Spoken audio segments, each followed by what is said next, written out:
Today on the AMSOIL Championship Snowcross Series, the world's greatest snowcross racers gear up for the season finale at the Nielsen Enterprises Grand Finale at Wisconsin's Grand Geneva Resort. Will first-year pro Tim Tremblay continue his dream season and wrap up the points battle in the Pro Stock class? Ross Martin may have the open class locked up, but some key battles loom. Levi LaValle, Robbie Malinowski, and Corey Davis put it all on the line today, and no one's holding back. All right, listen up, Sledheads. Host Misha Johnson gets the latest tech talk from the best in the biz as Tim Bender shares shocking secrets for a smooth riding sled.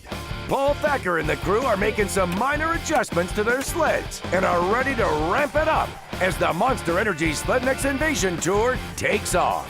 And we'll flash back to some memorable moments from the season. No worries, folks. Garth Kaufman got back on his sled and finished the race. Hang on, folks. The green flag flies on the AMSOIL Championship Snowcross Series. Today from the Nielsen Enterprises Grand Finale at Lake Geneva.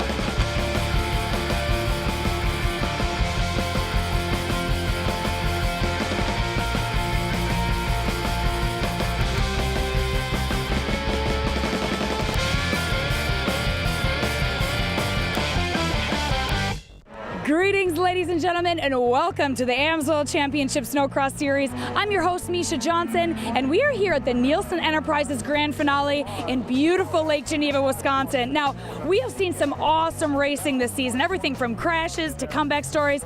But let me tell you, there are still a few unsettled battles out on that track in both the AMSOIL Pro Open and the Caterpillar Pro Stock classes. So let's check in with our racers and find out what they are going to do to get on top. Guys, take it away. I would say probably jumping is one of my bigger things. When the track gets real demanding like that, I seem to have decent endurance, so I'm able to last in the later laps. I usually pick off some guys, so I'd say probably my endurance and just the my jumping skills. You're the points champ in the Pro Open. That's got to feel pretty good coming to Lake Geneva, knowing in that class you can kind of take it easy. Yeah, it's a good feeling. I don't know really if I'll take it easy. I still want to win, but it's definitely a really good feeling. It was 2 years ago that I won by 1 point, and that was the most nerve-wracking day I've ever had. And it definitely feels good just to relax and go out there and show everyone why I'm the champ. My team works really hard, like the sleds and everything works really good, and I'm just training with my trainer Drew, and I'm just like really hard worker and just training, riding all the time, and I think it pay off at the end. Thanks, you guys, and good luck out there. Let me just say that this is a monster of a course. It is one of the most challenging tracks of the circuit. So for a preview of the track, let's head to our announcers. Guys, take it away. Thanks, Misha. Mike Schroeder along with race analyst Farron Meeks. Again at Lake Geneva, Wisconsin, the Nielsen Enterprise Grand Finale. Farron, the track's changed a little bit this year from previous years, but very challenging. Well, Mike, we're on a ski hill here in Lake Geneva, and I'll tell you what, this is always a track that these guys look forward to skiing on. Let's go around the track. Robbie Malinowski wearing the helmet cam on the uphill from the start. It's huge with that big step up. Then they get into a rhythm section up in the Skidoo Sweeper. Through that Skidoo Sweeper, Mike, we're going to be looking at this section all weekend. It is going to get huge. It's going to become a grenade section before they hit the downhill. And the downhill, watch this as they come down. In Robbie Malinowski's own words, he says it's going to be a game of chicken. Who's going to hit the brakes first? Now they take that sweeper and head back up the hill for their second ascent, Mike. Once they get up the hill, they'll take that hard left-hand turn, down just a short downhill, and then a right-hander into what we're calling the Artie Cat Catwalk. Very narrow here, only about 8-10 feet wide. One line through the last corner. We're calling it the Air Force Caterpillar. They'll head back right in front of the crowd, across that AMSOIL finish line, through a rhythm section, and back uphill again. That's a lap around Lake Geneva. Well, we're going to kick off with racing Caterpillar Pro Stock qualifying. This is round 1, heat 2 qualifying. And in this heat, we find Ross Martin. Now, Farron, he comes into this weekend 23 points behind point leader Tim Tremblay. Well, he's got to run good. He's got to qualify good to have a chance at the points battle. Robbie Malinowski in the heat. You see the number 4, AMSOIL Air Force Polaris, Levi LaValle. He also in the heat. We're just about ready to go green in this first round of Caterpillar Pro Stock qualifying. They're under starters orders, getting ready. Green falls, here we go. It's that big uphill to that step up. Let's watch, and it looks like Ross Martin out front, right behind him Taylor. Danny Ebert with a good hole shot along with Robbie Malinowski. Well, it looks like Robbie Malinowski is going to take the advantage here and fall into that 3 spot. But as you said, a great run for Ebert as well. Well, look at Malinowski. He slots right around and makes the move to get by Steve Taylor. So on the downhill, it is Martin and Malinowski. They lead the field around. Into that first turn, they'll make the second uphill. We call it the Polaris Assault. They make the corner on the top side. There you see Taylor, and Ebert with a great move underneath. Ebert just kept it pinned as he headed up into that corner. He takes over that position. Well, there's your race leader. He takes that big scoot down into the last corner, and he'll come across the AMSOIL finish line for this first lap. So let's set him up. It is going to be Martin, Malinowski, Ebert, and then Taylor. Let's take a look at Danny's move again. Danny comes up into the corner. It looks like he just holds his position, comes to the inside, keeps the position open, and you know what? Taylor might have made a little mistake there. Well, nice move by Danny Ebert. No matter what Steve Taylor did, he moved up into third place. Let's go back to racing action once again on this very demanding trap. We're in lap number 5. Martin, Malinowski, and then Ebert.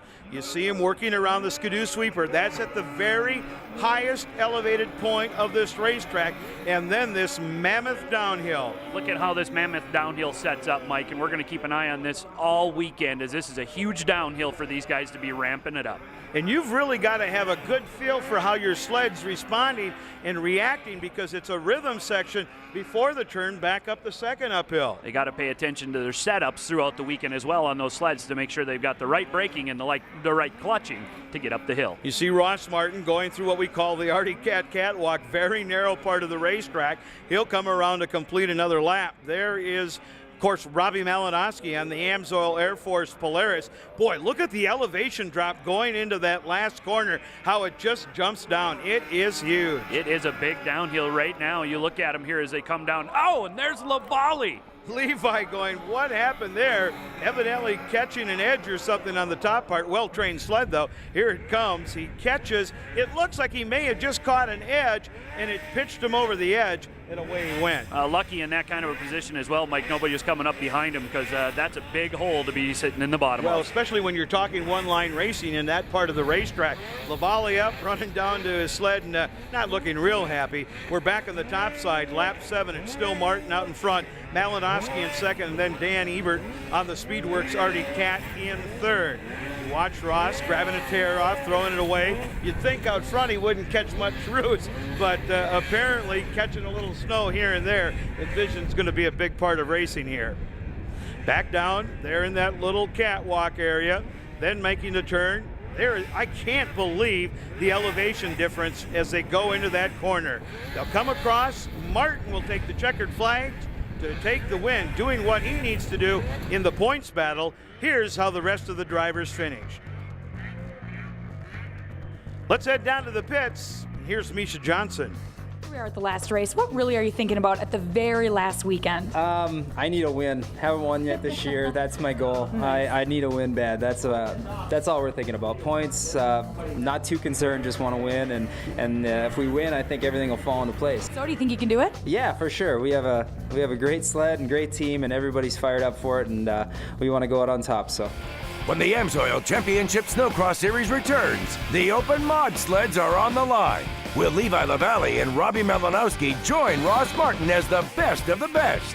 In the stock class, the same sleds who drive off the dealer's floor are on the line. Find out if first-year phenom Tim Tremblay's dream season continues. But first, let's flash back to Week 1 in the AMSOIL Duluth National. In the Pro Stock Final, a day for all cat fans to rejoice with an Arctic Cat sweep. Tucker Hibbert, Danny Ebert, and Garth Kaufman were all happy fat cats on the podium. The AMSOIL Championship Snowcross Series is brought to you by AMSOIL, Parts Unlimited, Skidoo, and by Caterpillar.